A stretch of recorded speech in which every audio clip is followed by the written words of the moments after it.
നമസ്കാരം. ഇന്ത്യൻ ജനാധിപത്യത്തിൻ്റെയും ജനകീയ പ്രക്ഷോഭങ്ങളുടെയും ചരിത്രത്തിൽ സമീപകാലത്ത് ഏറെ കോളിളക്കം സൃഷ്ടിച്ച ഒന്നാണ് കോക്രോച്ച് ജനതാ പാർട്ടി നടത്തുന്ന വിദ്യാർത്ഥി സമരങ്ങൾ.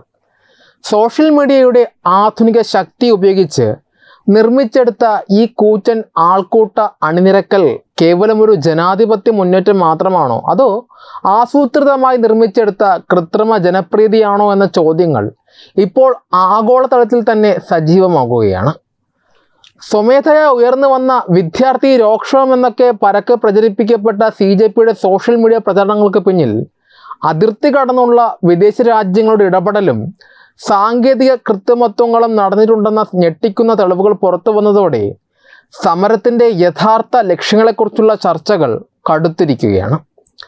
അഡ്വക്കേറ്റ് അരവിന്ദ് ആർ സിംഗ് ദില്ലി പോലീസിൽ സമർപ്പിച്ച ഔദ്യോഗിക പരാതിയാണ് CJPയുടെ സോഷ്യൽ മീഡിയ സാമ്രാജ്യത്തിൻ്റെ അടിവേരുകൾ ഇളക്കിയിരിക്കുന്നത്. ഇൻസ്റ്റഗ്രാമിൽ ദശലക്ഷക്കണക്കിന് ആളുകളുടെ പിന്തുണയുണ്ടെന്ന് അവകാശപ്പെടുന്ന CJPയുടെ ഔദ്യോഗിക അക്കൗണ്ട് യഥാർത്ഥത്തിൽ പ്രവർത്തിപ്പിക്കുന്നത് ഇന്ത്യയിൽ നിന്നല്ല, മറിച്ച് വിദേശ രാജ്യങ്ങളിൽ നിന്നാണ് എന്ന നിർണായക തെളിവുകൾ പരാതിക്കാരൻ പോലീസിന് കൈമാറിയിട്ടുണ്ട്. ആദ്യഘട്ടത്തിൽ അമേരിക്കയിൽ നിന്നാണ് ഈ ഇൻസ്റ്റഗ്രാം അക്കൗണ്ട് നിയന്ത്രിച്ചിരുന്നത് എങ്കിൽ തൊട്ടു പിന്നാലെ അത് അയർലൻഡിലേക്ക് മാറിയതായി കണ്ടെത്തി. പൂർണ്ണമായും ഇന്ത്യയിലെ വിദ്യാർത്ഥികളുടെയും പരീക്ഷാ വീഴ്ചകളുടെയും പേരിൽ നടക്കുന്ന ഒരു പ്രാദേശിക പ്രക്ഷോഭത്തിൻ്റെ ഡിജിറ്റൽ മുഖം വിദേശ രാജ്യങ്ങളിൽ നിന്ന് കൈകാര്യം ചെയ്യപ്പെടുന്നു എന്നതും അതിൻ്റെ ലൊക്കേഷനുകൾ തുടർച്ചയായി മാറുന്നു എന്നതും കേവലം ഒരു അബദ്ധമായി കാണാനാകില്ല. ഇതോടൊപ്പം തന്നെ CJPയുടെ സോഷ്യൽ മീഡിയ അക്കൗണ്ടിലെ ഫോളോവേഴ്സിൻ്റെ എണ്ണത്തിലുണ്ടായ അസ്വാഭാവികമായ വളർച്ചയും വലിയ സംശയങ്ങൾക്ക് വഴിവെക്കുന്നുണ്ട്. സാധാരണഗതിയിൽ ഏതൊരു പ്രസ്ഥാനത്തിൻ്റെയും സോഷ്യൽ മീഡിയ ഫോളോവേഴ്സ് ജനങ്ങളുടെ പിന്തുണയ്ക്കനുസരിച്ച് ഘട്ടം ഘട്ടമായാണ് ഉയരുക.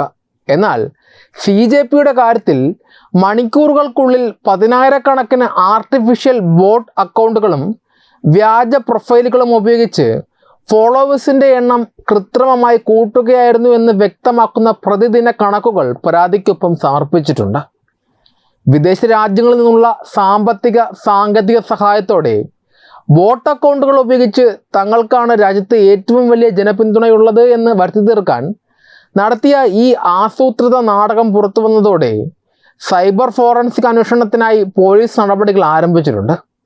സമാധാനപരമായ ജനകീയ സമരങ്ങളുടെ വേഷമണിഞ്ഞ് രാജ്യതലസ്ഥാനത്ത് അരാജകത്വവും കല്ലേറും സംഘർഷങ്ങളും സൃഷ്ടിച്ച CJPക്ക് സോഷ്യൽ മീഡിയയിലൂടെ എങ്ങനെ ഇത്ര വലിയ ആൾക്കൂട്ടത്തെ സൃഷ്ടിക്കാൻ കഴിഞ്ഞു എന്നതിൻ്റെ യഥാർത്ഥ ഉത്തരം ഇത്തരം വിദേശ ബന്ധങ്ങളിലും ഡിജിറ്റൽ ഗൂഢാലോചനകളിലുമാണ് ഒളിച്ചിരിക്കുന്നത്.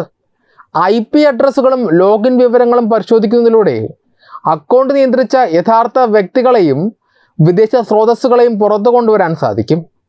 ഇന്ത്യയിൽ അസ്ഥിരത സൃഷ്ടിക്കാൻ ആഗ്രഹിക്കുന്ന വിദേശ ഏജൻസികളുടെയും നിഴൽ ഗ്രൂപ്പുകളുടെയും ഉപകരണമായി CJPയും അതിൻ്റെ നേതാക്കളും മാറിയോ എന്ന് പരിശോധിക്കുന്ന ഈ അന്വേഷണം വരും ദിവസങ്ങളിൽ ഇന്ത്യൻ ഡിജിറ്റൽ സമര ചരിത്രത്തിലെ തന്നെ ഏറ്റവും വലിയ തിരിമറികളിൽ ഒന്നിൻ്റെ ചുഴലഴിക്കും എന്ന കാര്യത്തിൽ യാതൊരു സംശയവുമില്ല.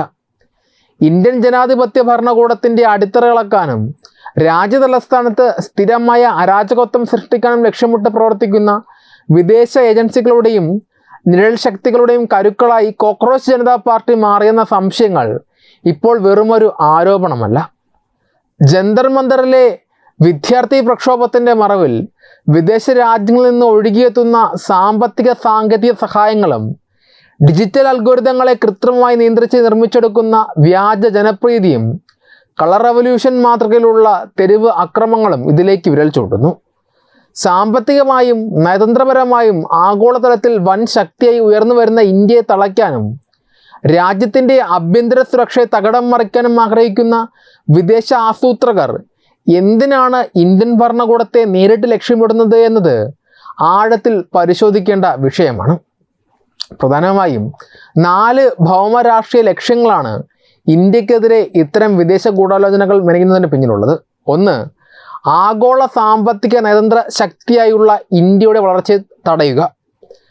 അതിവേഗം വളരുന്ന ലോകത്തിലെ മുൻനിര സാമ്പത്തിക ശക്തിയായി ഇന്ത്യ മാറുന്നത് പാശ്ചാത്യ അയൽരാജ്യ ശക്തികളിൽ പലർക്കും ആശങ്കയുണ്ടാക്കുന്നുണ്ട്.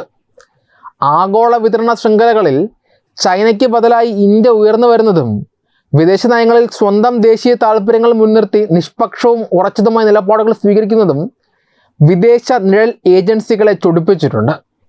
രാജ്യത്തിനകത്ത് ആഭ്യന്തര കലാപങ്ങളും വിദ്യാർത്ഥി അശാന്തിയും സൃഷ്ടിക്കുന്നതിലൂടെ വിദേശ നിക്ഷേപകരുടെ ആത്മവിശ്വാസം തകർക്കാനും ഇന്ത്യയെ ഒരു അസ്ഥിര രാജ്യമായി ലോകത്തിന് മുന്നിൽ ചിത്രീകരിക്കാനും സാധിക്കും. 2. സൗത്ത് ഏഷ്യൻ മേഖലയിലെ ഭരണമാറ്റ തന്ത്രങ്ങൾ. സമീപകാലത്ത് ബംഗ്ലാദേശിലും നേപ്പാളിലും ശ്രീലങ്കയിലും നടന്ന സംഭവ വികാസങ്ങൾ പരിശോധിച്ചാൽ വ്യക്തമാകുന്ന ഒരു കൃത്യമായ ബ്ലൂ പ്രിൻ്റ് ഉണ്ട്.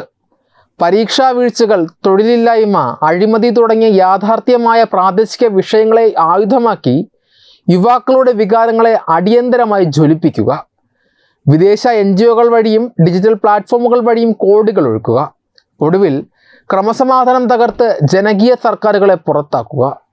ഈ ഹൈബ്രിഡ് വാർഫെയർ രീതിയാണ് CJPയെ മുൻനിർത്തി ദില്ലിയിലും പരീക്ഷിക്കാൻ ശ്രമിക്കുന്നത്. 3. സ്വതന്ത്ര വിദേശ നയത്തെയും തന്ത്രപ്രധാന സുരക്ഷയും സമ്മർദ്ദത്തിലാക്കുക. ആഗോള വിഷയങ്ങളിൽ ഇന്ത്യ കൈക്കൊള്ളുന്ന പരമാധികാര നിലപാടുകളെ തളർത്താൻ ഇന്ത്യൻ ഭരണകൂടത്തെ ആഭ്യന്തര പ്രതിസന്ധികളിൽ തളച്ചിടേണ്ടത് ഇത്തരം ശക്തികളുടെ ആവശ്യമാണ്. ദില്ലിയുടെ ഹൃദയഭാഗത്ത് പോലീസിനെയും സുരക്ഷാസേനയും ആക്രമിച്ചുകൊണ്ട് അടിയന്തരാവസ്ഥയ്ക്ക് സമാനമായ അന്തരീക്ഷം സൃഷ്ടിക്കുമ്പോൾ അന്താരാഷ്ട്ര തലത്തിൽ ഇന്ത്യയുടെ പ്രതിച്ഛായയ്ക്ക് കോട്ടം തട്ടുന്നു. ഭരണകൂടം ഇതിനെതിരെ എടുക്കുന്ന കർശന നിയമ നടപടികളെ ജനാധിപത്യ ധ്വംസനമെന്നും പൗരാവകാശ ലംഘനമെന്നും ചിത്രീകരിച്ച് ഉപരോധങ്ങളിലേക്കും നയതന്ത്ര സമ്മർദ്ദങ്ങളിലേക്കും ഇന്ത്യയെ തള്ളിയിടുക എന്നതാണ് വിദേശ ഏജൻസികളുടെ ആത്യന്തിക ലക്ഷ്യം. 4. ഡിജിറ്റൽ അരാജകത്വത്തിലൂടെ പൗരന്മാരിൽ അവിശ്വാസം വളർത്തുക. ഇന്ത്യൻ ഭരണഘടനാ സ്ഥാപനങ്ങളായ സുപ്രീം കോടതി, തെരഞ്ഞെടുപ്പ് കമ്മീഷൻ, പോലീസ് എന്നിവയിലുള്ള ജനങ്ങളുടെ വിശ്വാസം പൂർണ്ണമായി തകർക്കുക എന്നതാണ് അടുത്ത പടി. സോഷ്യൽ മീഡിയയിലെ ബോട്ട് അക്കൗണ്ടുകളും വ്യാജ പ്രചാരണങ്ങളും ഉപയോഗിച്ച് യുവതലമുറയിൽ ഭരണകൂടത്തോടും നിയമവ്യവസ്ഥയോടും കടുത്ത വെറുപ്പ് കുത്തിവെക്കുന്നു. ജനാധിപത്യപരമായ സംവാദങ്ങൾക്ക് പകരം തെരുവക്രമങ്ങളെയും നിയമലംഘനങ്ങളെയും മഹത്വവൽക്കരിക്കുന്നതിലൂടെ രാജ്യത്തെ ആഭ്യന്തരമായി ഭിന്നിപ്പിക്കാൻ വിദേശ ഗൂഢാലോചനക്കാർക്ക് സാധിക്കുന്നു. ചുരുക്കത്തിൽ വിദ്യാർത്ഥികളുടെയും യുവാക്കളുടെയും ന്യായമായ ആവശ്യങ്ങളുടെ മറവിൽ അതിർത്തി കടന്നെത്തിയ സാമ്പത്തിക ഡിജിറ്റൽ ആയുധങ്ങൾ ഉപയോഗിച്ച് ഇന്ത്യൻ ജനാധിപത്യത്തെ ഉള്ളിൽ നിന്ന് തകർക്കാനുള്ള വൻകിട ഭൗമരാഷ്ട്രീയ ഗൂഢാലോചനയാണ് CJP പ്രക്ഷോഭങ്ങൾക്ക് പിന്നിൽ പ്രവർത്തിക്കുന്നത്. രാജ്യത്തിൻ്റെ പരമാധികാരത്തെയും സുരക്ഷയും നേരിട്ട് വെല്ലുവിളിക്കുന്ന ഇത്തരം വിദേശ ഏജൻസികളുടെയും അവരുടെ പ്രാദേശിക പ്രതിനിധികളുടെയും യഥാർത്ഥ ലക്ഷ്യങ്ങൾ തിരിച്ചറിഞ്ഞ് പ്രതിരോധിക്കേണ്ടത് ഭാരതത്തിൻ്റെ സുരക്ഷയ്ക്ക് അത്യന്താപേക്ഷിതമാണ്. ഈ വാർത്തയെക്കുറിച്ചുള്ള നിങ്ങളുടെ അഭിപ്രായങ്ങൾ കമൻറ്റുകളിൽ രേഖപ്പെടുത്തൂ. വീഡിയോ ഇഷ്ടമായി ലൈക്ക് ചെയ്യൂ, ഷെയർ ചെയ്യൂ. കൂടുതൽ വാർത്തകൾക്കായി ഞങ്ങളുടെ ചാനൽ സബ്സ്ക്രൈബ് ചെയ്യൂ. വെബ് ഡെസ്ക് തത്വമൈ ന്യൂസ്.